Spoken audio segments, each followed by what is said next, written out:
Like we know Kenya is becoming more of a Silicon Valley for East Africa. Where do you see mostly Safaricom? How is it prepared, like for example in cyber attacks? Because we do see there's always a lot of breaches of information and a lot of violation of data policy. How is Safaricom or even KQ really, really good? How have they been prepared for cyber attacks? Thank you. Serious risk that you run as a company today is a cyber attack. Not just a cyber attack to steal information, but a cyber attack to close you down. I would venture to say that we are continuously looking at cyber attacks. We have a center that just looks at cyber attacks. We get about, please don't publish this, okay? Maybe 20 or 30 cyber attacks a day, okay? Of various serious natures, flippant ones, just trying their hand and whatever it is. It's an important topic of conversation at boards. We even have the Audit and Risk Committee, that's one of their 50% of their attention is on cyber attacks. Not just cyber attacks, but stealing information. So that's something that we have to guard against and continuously improve your systems and your vigilance and guard against things like that. So it's a challenge. And you've seen American companies being closed down. The pipeline's been closed down, so it's something that we always worry about and, continuously look to protect ourselves against cyber attacks. Rose, get a gift for that young man from KCA. That was a good question. Let's give him a big hand. My name is Bernard Nyaga. I work for FX Pesa, and my question is related to the source. For me to properly understand the man you are, I need to understand who you were as a child growing up. What was your family setting like that molded you to the man you are right now that can make such sound decisions? I don't want to answer that question. Sorry. All right. Then we go to the next question. Hi. Where are you? Yeah. All right. I'm Michael Joseph. It's an honor to ask you this question. First, could you touch on the Safaricom Mali investment plan? Just tell us something a little about it, maybe if you know something. Also, a sneaky question. If you were to advise the younger version of you, maybe 30 years ago, or the younger entrepreneur or CEO, just 3 key lessons you've learned so far through experience, what would you tell him? Thank you. Sorry, what is the first question again? Touch on the money? Yes, Safaricom Mali investment products. The Mali investment, I don't know. Sorry, I don't have enough information to give you an answer to that. I'm sorry, I don't know the answer. On what do I advise young entrepreneurs or young people starting out, I've said many... Young you. Young me? Probably become a veterinarian. Which is what I wanted to do, which I didn't want to answer his question, is what I wanted to be, is a veterinarian, but I didn't become that way. But I think once you've gone on a certain path, I mean, like what I went on a certain path by, just once again, by happenstance, you have to stick to it and just go on with it and take your chances in life. I really believe that, honestly, I believe that life gives you opportunities. You may not recognize them as opportunities. You may think about them as obstacles or challenges, but I think life presents you with opportunities and you take them and run with it. So that's what I advise you. Go for it. It might look bad. It might look difficult. It might look like it's a bad idea, but there's no ways you can try anything unless you really, there's no ways you can do anything unless you really try. And that's what you do. Sometimes you fail, sometimes you win. When people used to ask me, how do you make decisions and what's the success rate? When you're making a decision, if you make 7 out of your 10 decisions correctly, you are doing extremely well. But you must make the decision. So that's the big thing. You must not be afraid to make the decision. Okay. Michael, before I go to the crowd again, what's your outlook for Kenya? And I won't say the next 5 years, but I'll say in the next year, because we are just now recovering from COVID, if at all. Are you optimistic? Do you see us going to the levels that perhaps we were at before COVID and maybe even better? I think I'm optimistic about the future. I'm optimistic about this new administration that we have here. Yeah. I'm optimistic about the way the president is going about his, initially anyway, how he's doing with the job. And so I think that's good for the country. What my caveat is that I think these people that have been appointed to these jobs, some of whom are friends, some of whom probably not sure they're even qualified to do that job, but they have to be performance orientated. So if this president, as he has said, says that in 2 years' time I will measure the performance of my government, and he actually takes action, I think it looks good. Of course we have to get our debt down. Of course we have a drought. There's many challenges facing this country. But if we take them head on and deal with the root causes, I think I'm optimistic. But I'm an optimistic person, so, yeah. So you were never going to say we are not going to succeed. But the problem that you see with Kenya is if you look at Kenya and you compare Kenya to, say, as we often do, South Korea and countries that became Singapore, why are they so great and why are we not great? I always say this to government when I meet them, and even our new president. I said, this country is on the verge of greatness. It has all the ingredients. Look what we have here. The only thing missing is maybe minerals. But we have a great, extremely well-educated population, mostly speaking English. We have great entrepreneurial spirit, as witnessed by the people in this room. We have all those ingredients. What holds us back is greed. It's the only thing that holds us back from being a great country, is greed. Wanting to have more money that I don't really deserve. And it starts from young to old. This is what holds us back as a country. And that's one of the reasons why we started the M-Pesa Academy, is to try to change this dynamic of the leadership, not just the leadership, but from a young age, high school students. Let's work hard for our living and make it harder and well-earned. And that's my philosophy. And I'm sorry, my thoughts about why we're not great, or that great yet. Okay. Are you winning then with the Academy and Kenya in general? Are we winning in changing the minds? I think time will tell. It's still early days. Our first students that went to the academy when we started the academy graduate next year. And I'm hoping that of those 96 kids that are now at university around the world will come back to Kenya and provide that leadership skills that we badly need. Okay. So 4 last questions and then we'll call it an evening. Thank you very much. My name is Andrew Balongo Pere, and I'm a content creator. And thank you for sharing your thoughts. And in fact, I'd just like to piggyback on the 2 things that you've shared right now, asking you, apart from greed holding Kenyans back, and apart from the entrepreneurial spirit, what's another thing that's holding Kenyans back? And also, what's the other thing that Kenyans are good at, but probably they have no idea about? And who are, since you don't read business books, every successful person I know has a team of people around them. Who are 3 people, they can be either Kenyan or non-Kenyan, who have influenced how you make decisions and how you do business in what you do? Thank you. Okay, that's a long question. Okay, a big question, yeah. Okay, so first of all, I think I don't have a team of people around me. Okay, it's myself, me. And I'm not a socialite. You very seldom see me out and about. I'm actually a bit of an introvert, as I told her earlier. I'm not a great team builder. I'm a team leader. Okay, so that's a big difference. I tell people what to do and they just do it. But that's my nature. That's my management style. It doesn't work for everybody. It doesn't work for every company. But what are you lacking? I mean, if you look at yourself, you know that we graduate in this country, I can't remember how many hundreds of thousands kids every year from universities. Yeah? I think it's in the hundreds of thousands.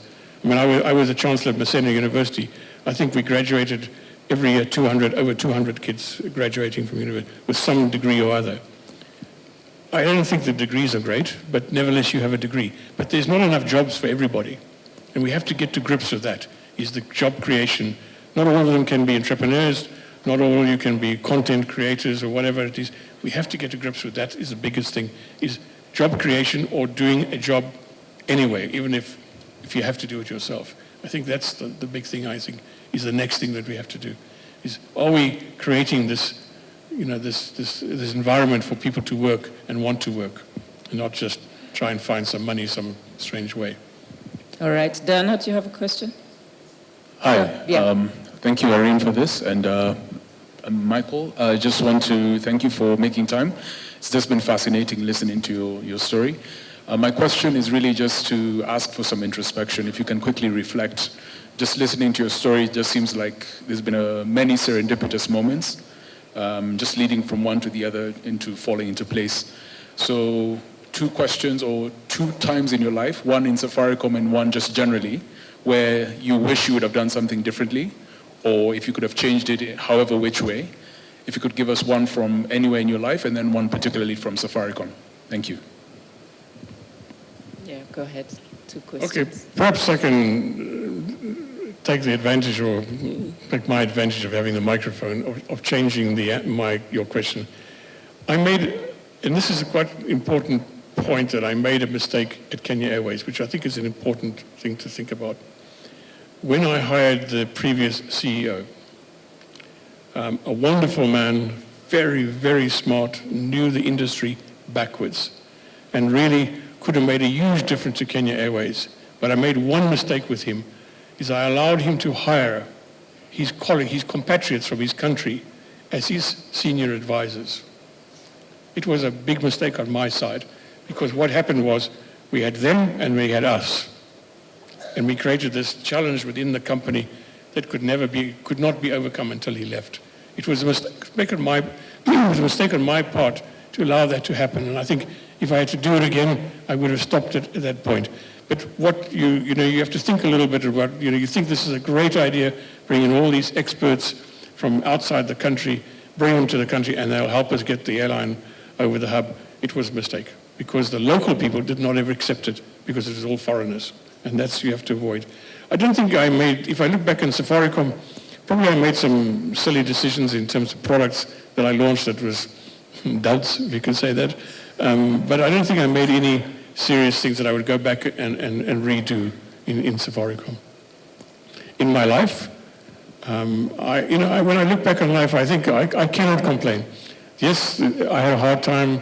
Some things I can talk about, some things I don't want to talk about, like all of us go through hard times. But in general, I can look back on my life to where I am today and say, I think I've had a good life. And I'm completely satisfied for where I am today. I don't drive a Ferrari, unfortunately, which I would like to do very much. And I don't have 3 houses, and I don't have a jet, all these lovely things that Elon Musk has, as somebody said, who's a wonderful guy, who I think is a bit of a dud myself. But, but I'm happy. Yeah.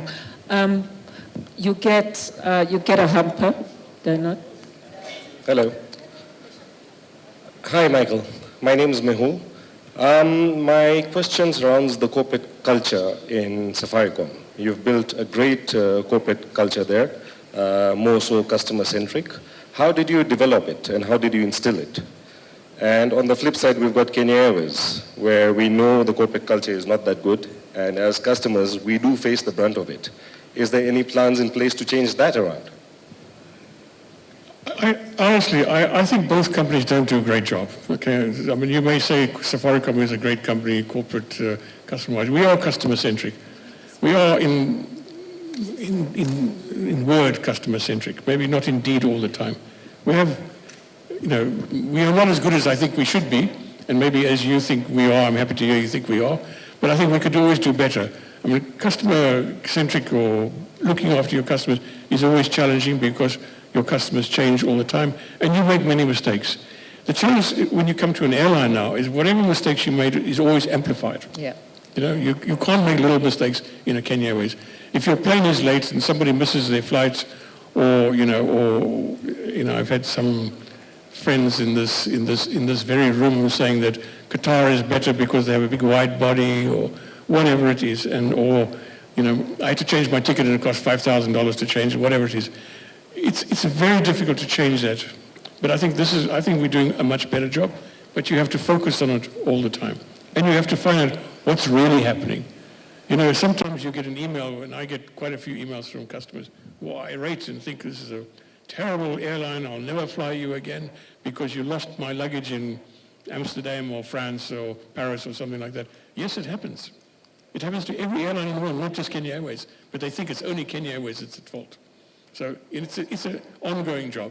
I don't think I have an easy answer for that. And I don't think we're good at in either company. I think we can do a lot better, really. And I think somebody asked me, I didn't answer the question, you should talk to your customers. You need to absolutely know what your customers are thinking, because you can go out and look at all the statistics, and when you get you get these analysis of how you are doing your NPS score. I keep wanting to say NPR, I'm not sure why. NPS score, but they asked 100 people or maybe 50 people, and that's not really a representative sample of the whole population of Kenya. So you have to be careful in believing in statistics that people tell you you're doing really well. I think there's lots of challenges in that. There's no answer. Easy answer. Catherine, do you have a comment?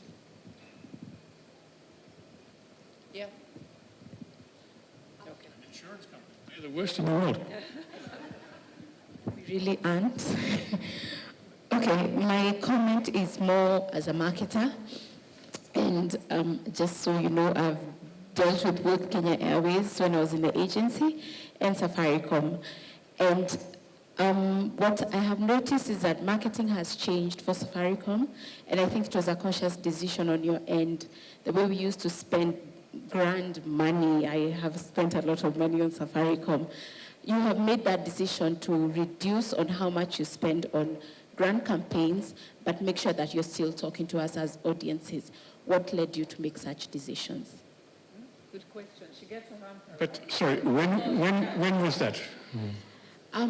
When you're after Bob, I handled the business when Bob was in the business. Sorry, I've got one, but you can't. Why? I think, we can spend a ton of money on promotions, but they only last so long and benefit only a certain amount of people for so long. You want to change the mindset of your customer. You want to know your customers to know that you really do appreciate them and in fact love them.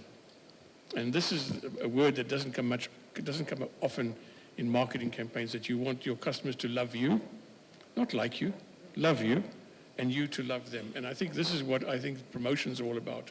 You want, immediate adoration. And then it's gone the next day when your promotion dies or your promotion finishes. I think what I want to do was change that narrative. I hate to use that word because it sounds like out of a business book. But, to change it and just say, we really do care for you. We want you to love us, and we want to love you. And that's why I sort of made that campaign smaller and just focused on that. Now when we run all these promotions, and I've got thousands of Swahili names of these promotions, I don't even remember what they're all about. I think to some extent these are just instant gratification things. They don't really work long term. Because you have to be careful in a mobile phone company like we have now. We have 3, 2.5, or maybe 2.25 now, whatever. But you are you be careful that you become seen as a utility. We red, they green, or whatever the color is, or forget what the color of these blue, or whatever it is. We have to be careful that we're not just a utility, that we actually, if you look at the mobile phone companies in Europe today, in Europe, there's zero growth in mobile phone revenue, zero. In fact, it's negative. Because they are just utility companies. You can buy your data from anybody. It looks and tastes the same. It just comes from a different company. We have to be careful of that in this country. And I feel that very strongly. You want your customers to love you. You want to have an emotional bond with your customers, not a commercial bond. And I think that's really important. Really good question. Now, what time is it? It's Good evening. 25 + 8. Yeah, okay. We are closing now. So one last question, and that's it. Yeah. Hi, Joseph. So my name is Wambui Wainaina, and my first question goes to your former job. It is in relation to East Africa. Safaricom is Kenyan, but we interact with our neighboring countries. So what was your consideration back then with the networks like MTN and Vodacom, which is in Tanzania and Uganda? So in relation to the rates, as we are charged very highly compared to other continents. And then 2, it is in your current job. What is your take on privatizing KQ, as our sitting president one day said so, a few weeks ago. And then on that, why is still on your current job is, why don't we have like vibrance in any African airline across Africa compared to like Middle East, the Emirates, and the rest, the KLM? Yes. Sorry, what's the last? Why don't we have what? A vibrance in the African airlines, like Vibrancy. Yeah. Vibrancy. Yeah, Okay. vibrancy. Yeah. Not sure. All right, that's a good question, right? She gets a hamper. Okay. Yeah. On East Africa. Yeah, sorry. Yes, go ahead, Michael. On East African, I think we tried a number of times now, even when I was CEO of Safaricom, we tried to have an East African tariff. So when you went from Uganda to Kenya and so on backward, you didn't charge any roaming charges. And we tried it. I know we launched it, I remember quite a few years ago we launched it. It just didn't catch on, and each network operator wanted to have its own tariff. I think this is what the regulator now is trying to change again. Some of the tariffs are enormous. Try and go to Addis. The roaming charges there are enormous. You don't know when to use your phone there, really. So I think it's something that we need to go back and try and to use. Vibrancy for other airlines. Before she said that. What is the second question on KQ?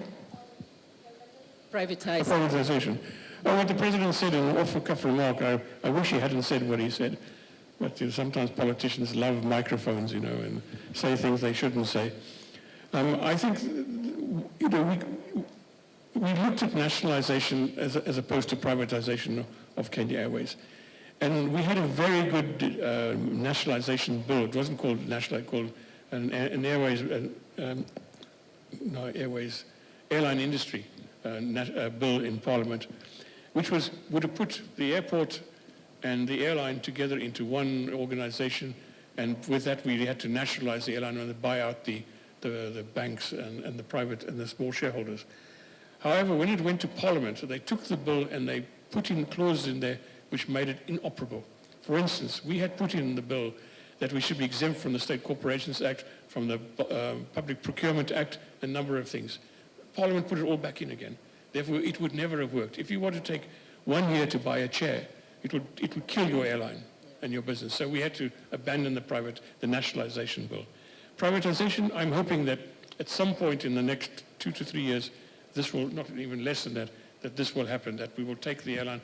It is a private airline. Okay, it's listed or with delisted shares, but it will. I think this is what will happen going forward. What we're trying to do with the airline, and this is maybe not answering your question, is we came up with this idea of a Pan-African airline group, which would incorporate a number of airlines in Africa under one holding company. And this was, we started out, we signed a deal with South African Airways, not South African Airways as such, but the South African government to do this with South African Airways. We wanted to bring in a West African airline, and we wanted to create a Pan-African airline group with a holding company and each airline operating under that company, sharing common costs like procurement, training, purchasing, and all those kind of things. Unfortunately, that's still got to be done because the SAA is not too interested, and we still have to make that happen. But I think it will happen in the next 2 years. Wow, that's interesting news. I think she gets a hamper, right? She did get a hamper. Oh, no, you don't get two. Michael, do you have time for two more questions? Just two more questions. I see a microphone there. Okay, so my name is Gitonga. I'm basically in sales, and I'm tempted to ask a question to get a hamper, but I wanted to personally thank Michael because I've seen that the seeds that he sowed in Safaricom when it was starting out, there's corporate social responsibility. 2 years ago, I went up country and I was attending an event in our local dispensary somewhere in Nyahururu interior. Women had to walk for 12, 15 kilometers to go and give birth. But thanks to Safaricom today, we have our local dispensary was upgraded and we got delivery beds over there, like 5 delivery beds, and the government actually No, in Nyahururu. Okay. Yes, and I wanted to thank you for that. Women in our local village no longer have to go 12, 15 kilometers to actually receive maternal care. I wanted to personally thank you for that. Thank you. Thank you. You get a hamper. Yeah, you're tugging at the strings. You just get a hamper. Go ahead. Last question. Hi, Irene. Hi, Michael. My name is Amir. If given an option to handle the CEO till now of Safaricom, what would be your vision for the next 5 years for Safaricom? If given? The option to take charge of CEO as Safaricom. Again. In third time? Post-COVID, the fifth industrial revolution and AI coming into place. Thank you.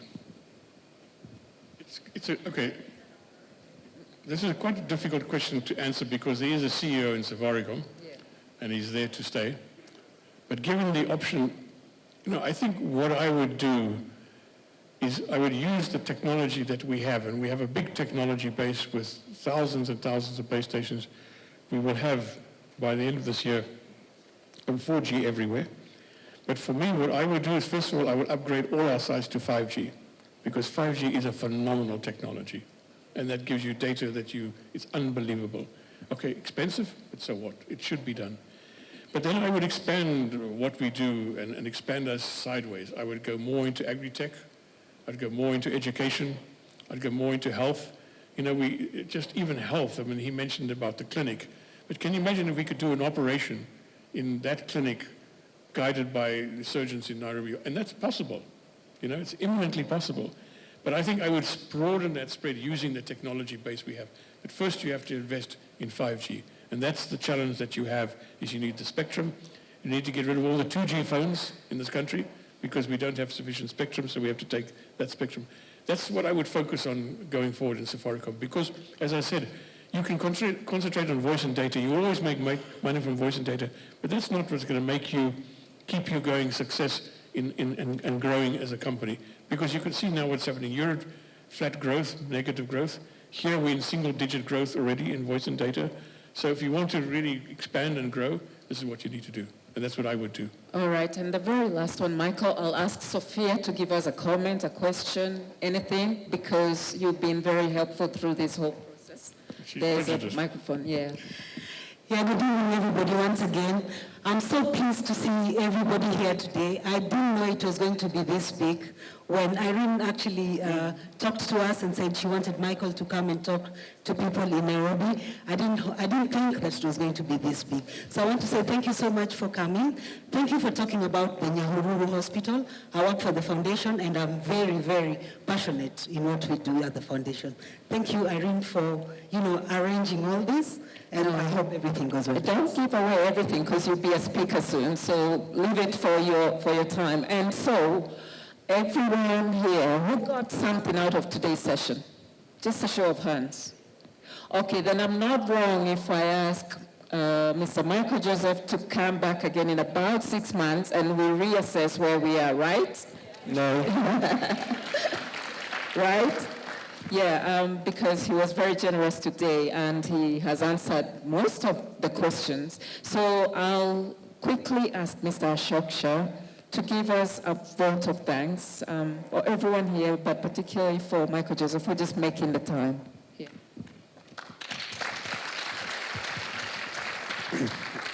Good evening, everyone. I think it's great to see all of you here, and when I'm giving my word of thanks, I'll just get into a couple of things. Michael mentioned some of the things that he has done. And, some of them are very interesting.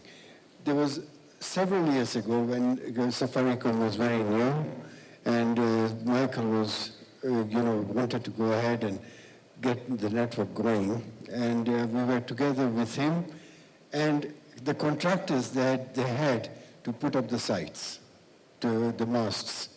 And he was telling them, you guys are so slow. When I was in Argentina, I was building sites on a daily basis when you are taking your time about it. So, you could see the passion in him, and he was very, very, actually extremely emphatic on them that, look, improve your speed. Get those masts up so that we can get the network up. But Michael, you also talked about the JKIA fire. Normally airlines, the airports don't burn down. I don't know how this happened. This was on 6th of August. I looked at it on social media that the airport was on fire, and I just didn't think about it. So I go to the office at about 9 o'clock. Then one of our senior managers comes in and says, do you know, Ashok, we are the insurers. And I said, how can we be the insurers? I didn't know that. And he said, well, we went on cover on the 1st of August. And 6 days later, the fire, the airport, went on fire. And it was not, it was really a bad thing for the country, as Michael said. The tourists couldn't fly in there, and they had to make so many changes. And we ended up paying, $26 million for what is now a car park. It's really, you pay $26 million and you expect something better, but it is become a car park. But something like what Michael did, giving away everyone 200 shillings, we took a conscious decision many, many years ago to start insuring everybody with HIV when no other insurers wanted to do it. And we said it's something that we must do, and we did. And we did the same thing with COVID. When COVID came, everybody said it's pandemic, you can't cover it. And we said, look, we have got insureds, and they have our health cover, so what do? And we said we'll pay up to the maximum. But looking at the areas that, some areas where there are so many things that we have done, which we are in fact in many ways doing similar things. Well, you talked about DigiFarm.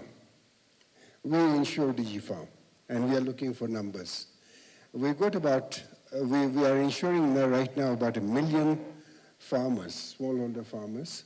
And what it is that DigiFarm is one of the platforms that we are using, but there are several others. And what we want to do is we want to see smallholder farmers, pastoralists and slum dwellers to start taking up insurance.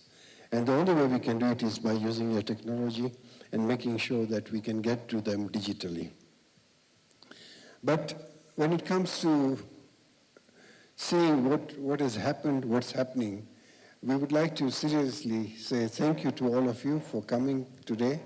I think we had a great speaker. And Irene, thank you very much for arranging to have Michael here. We'd like to say thank you to Service Center for the facilities. And also, I'd like to, basically, the reason we decided to sponsor this event was we felt that the message that was going to come out would appeal to each one of us. And that's, I think, I'm not wrong in saying that it did. Michael spoke about a lot of things which I think we would have never heard before. So that's very important. And I'd like to say the other party that I'd like to, group of people I'd like to say thank you to is the APA team, APA Apollo team, who has also been working behind the scenes to make sure that this is a success. So with that, one of the partnerships we are looking at is we build sand dams. We build sand dams for people who don't have water. And we'd like to perhaps talk to you about it. We've done 35 up till now, and we hope to do 5 more this year. But it's something that, we can look for partners and see how we can bring water to the people who need it the most. So thank you very much, all of you, for coming. Michael, thank you very much once again, and Irene, thank you. Michael, parting shot. Thank you. No, I would say thank you very much for inviting me. This is not my natural setting. I'm quite shy, actually. But what I wanted to really do is impart that what I have achieved in Safaricom and what I intend to achieve with Kenya Airways can be done by all of us, any of us. We just have to have that same determination, passion to do the right thing and to make it happen. And so I'm happy to share that knowledge. Yeah. I don't think a lot of what I say, sometimes I look back and think, well, gee, I'm so lucky. Was it really me that did that? Sometimes I doubt, was it me or was it somebody else that did this? But we did do it. Yeah. There was a great team of people in Safaricom from the very beginning to today that helped make Safaricom a huge success. Similar with Kenya Airways, it's not just me. I know I can't just turn it around by myself, that's for sure. But I think we can all try and do it. But I think the best thing for me is that this is our country. For all of us, we need to make sure this country works and is successful, no matter who's in charge. So thank you. Thank you. Thank you so much. Okay, a big hand before we all go and look for some tea. Let's give Mike a big hand.